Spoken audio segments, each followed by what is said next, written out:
Hello there, Josh here. I hope you're doing well. This is a quick preview of the 150 from York. The big race trends and my pokes have been having a good run of it since the first day of Cheltenham. I think we're about 82 points up to 1 point win from about 76 bets or so. That included the winner of the Great St Wilfrid on Saturday, which was good. And my trends are helping with that. For those of you who may not be bothered to get to the end of however long this video will be, I've gone with three. I like Holcombe Bay. He's probably, well, he's the shortest of them, about 8 to 1. I think that's more than fair. And then two at bigger prices on the machine. Jordan Electrics, who is, well, is around 30. 30, 29, 30 to 1 on Betfair, and similar price is Silky Wilkie, who I've gone with as well. I will touch on why quickly. First up, over on the blog, I have pulled together the trends. I use Excellent Horse Race Base for this, and their trends tool and the query tool, and dig down into all of these historic races. They're a great help to me. I have my own approach, but yeah, they do help massively.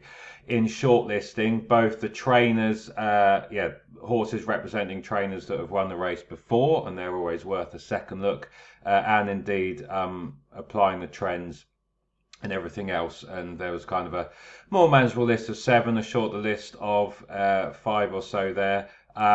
So yeah, I have used those as a starting point. You'll probably hear some screams of anguish if Desert Cop or Squealer take this for both decent price on Betfair as well. But I will just touch quickly on Holcombe Bay. Touch on the three I like. Holcombe Bay's just form has taken off at the last twice. He obviously handles the course. I was impressed kind of visually with the speed that he showed at Ascot in the Shergar Cup. I mean, he's absolutely hacked up. The third, I think it is, has since won a Class 2 round Pontefract. But Rachel Vennick has hardly moved a muscle. He's evidently in the form of his life. And at 8 to 1, given he hits my trends, I wanted him on side. More generally, whether or not he falls out the back of the TV or not, some stats worth noting, especially William Knight, who trains on the Hamilton Road. They're obviously going very, very well at the moment. Trainer jockey in fine form. Trainer jockey in the last year, 11 from 37, 18 places. I assume Brandon is attached to William Knight's and he holds his licence, but evidently he is knowing when to use, well, it was a £7 claim and bigger, but now a £5 claim. He knows when to use that to good effect, and Holcombe Bay and Brandon have a decent record together. And William Knight also gets them to hold their form very well and gets them to improve again from a win. That last time out winners record in the last 2 years is very good, so that's worth noting more generally. The horse, like I said, been in fine form. He seems to handle all ground. He travelled really strong at Ascot. I think this 5.5 furlong should be fine. I'm a bit worried about him being on the wing, but it is what it is. I'll touch on the pace map in a second. But yeah, he looks progressive. Watch the Ascot race back. The visuals of it just meant I had to have a go, I think. Like I said, given he hits my trends, given some of those William Knight stats, he's obviously a course winner as well. I think he won in a way to suggest there's more to come. I know he's gone up £10. Brandon's 5 will help there. It was a career best RPR 105. I do like when those Racing Post ratings are miles ahead of the official rating, and then he kind of adjusted a rating as the handicapper gets to grips. It indicates that they may still be ahead of it, and there could be still more to come. So I think he ticked lots of positives here, and yeah, if he's on the right side, and you never quite know in races like this and any potential track bias, but if he's on the right side, he should be thereabouts. So that's him. Jordan Electric's a bigger price. You just keep thinking, well, the handicapper must have caught up with him by now. He's an 8-year-old, but he just seems in the form of his life. I don't know what Jim's done to him, or whether they've changed something at home. It just shows you these horses can surprise you. But at the age of 8, I mean, my word, he's won. What's he won now? 16 races, what a legend. 72. Jim isn't scared to run him. Just shows you if you've got horses and constitution, just run them. And obviously he was previously trained elsewhere before the last couple of seasons, but previous connections weren't doing too badly with him. But he's just taken off this season. I'm not quite sure, yeah, like I said, what's happened, but over 5 to 6 furlongs, he's just been a winning machine. And at what was 30 to 1, I thought, and again, given his place on the stats, the trends list, I had to have a play. He didn't run that well at Ascot. He fell out the stalls a bit. Maybe didn't like the course. If that's his running, he may well have now come out of his form cycle. Fair enough, and he'll just do nothing here, and that'll be a point down the drain. But the run before, I know they're kind of fairly small fields, but Paul Mulrennan's been hardly doing anything in the saddle. Once he's got him going, and as he likes, he's hit the line fairly hard, hands and heels. He's hardly had to touch him. He looks like he's still progressive. Again, those RPRs there, 100, 104, 109. Top speed figure's good. He's just, the form of his life. He's got big field form as well. He went close in the Air Bronze Cup for previous connections, kind of 25 runner race. I don't think that's going to pose a problem for him either. He generally races pretty handy. Part of me thinks he may find this 5.5 here too quick. He might get outpaced fairly early and he might never be in it. But at 30 to 1 or so, given his previous form and the season he's having and on the trends list, I had to play him. I can ignore any horse a bad run at Ascot, especially one who falls out the stalls, is on the wing and never in it. Might have just been an off day, we shall see. Paul Mulrennan jumps back on. Who knows him best, or certainly gets on very well with him. I thought at the prices of those on the trends list, he looked interesting. As I did Silky Wilkie. I fancied him last time. He hit the trends for the Sky Bet, and he was never really in it. He was a bit flat. That race was only 8 days after a big effort at Hamilton behind Jordan Electrics. I was happy to forgive that and give him one more go. He's had a bit of a freshen up, 25 days off. He dropped slightly in trip by kind of half a furlong. And conditions look fine. He is a good, decent horse. He's previously won a Class 2 handicap of 99. He's on the same mark here again. And I do think, his career high was whatever it was, 110 or so. And he went close in the Epsom Dash, which is obviously the fastest 5 furlong around, off 107. And that was last June. And this York strip is quick, but it's not quite as quick as the Epsom Dash. So evidently those kind of conditions are fine on fast ground, a quick 5.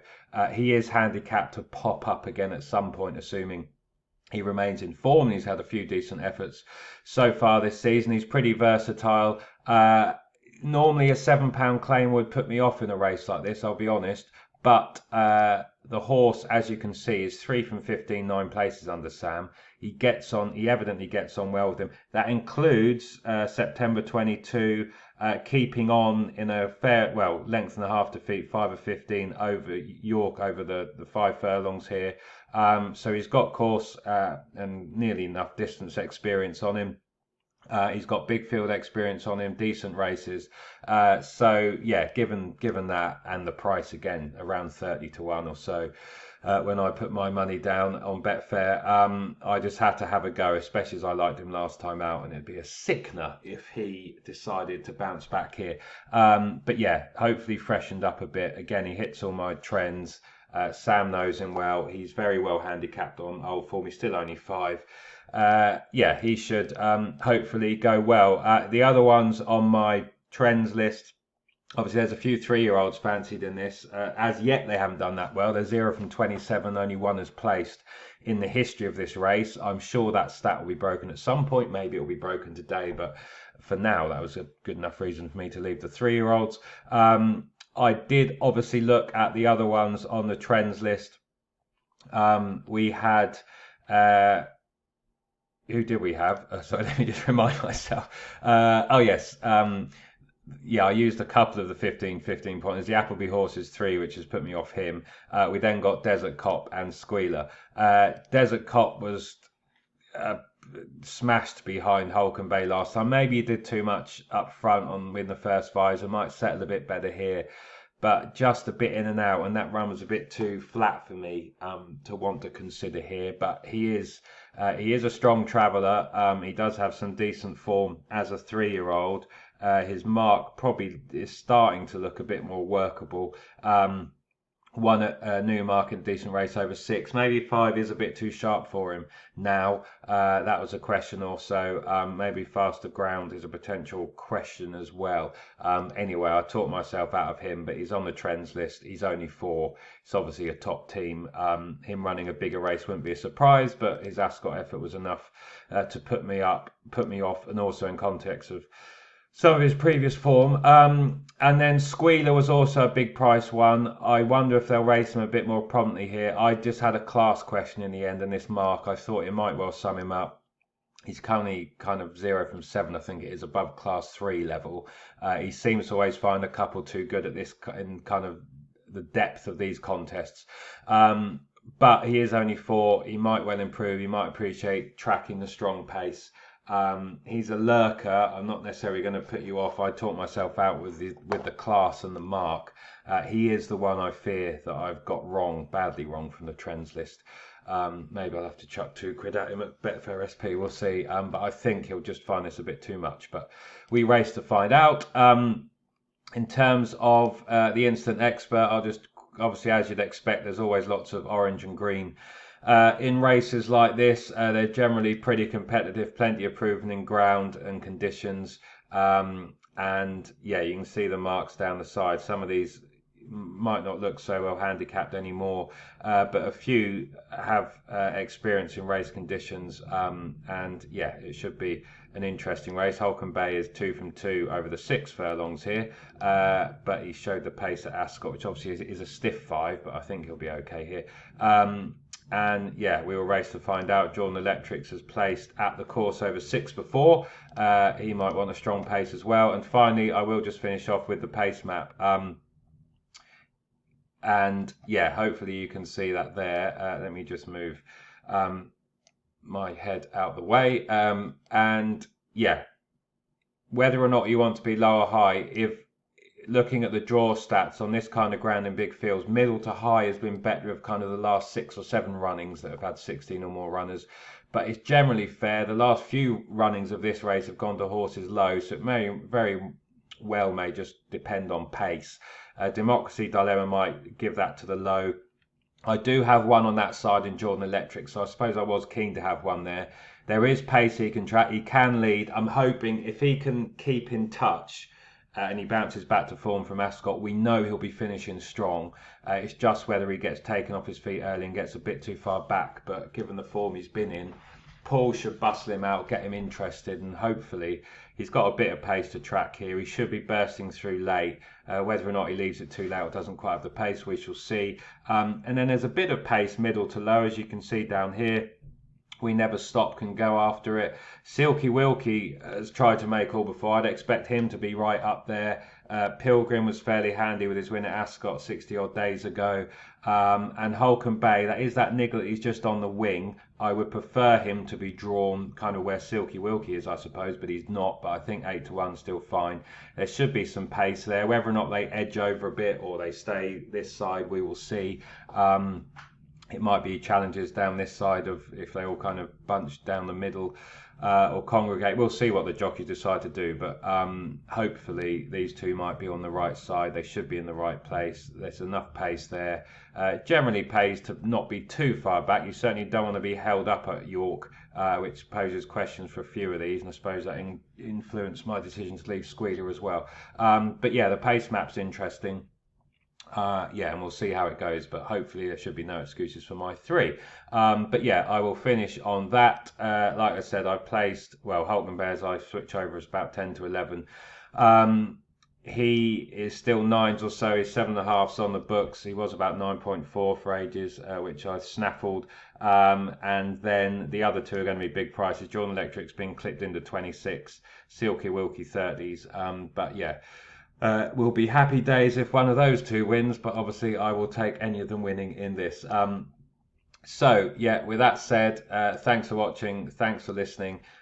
Do use those trends on the blog to help you if you wish, and hopefully they help you. And yeah, you know where my three darts are going. Do take note of some of those William Knight stats, and yeah, with any luck we can have something to cheer near the end of this race. It'll be fast and furious and over pretty quick.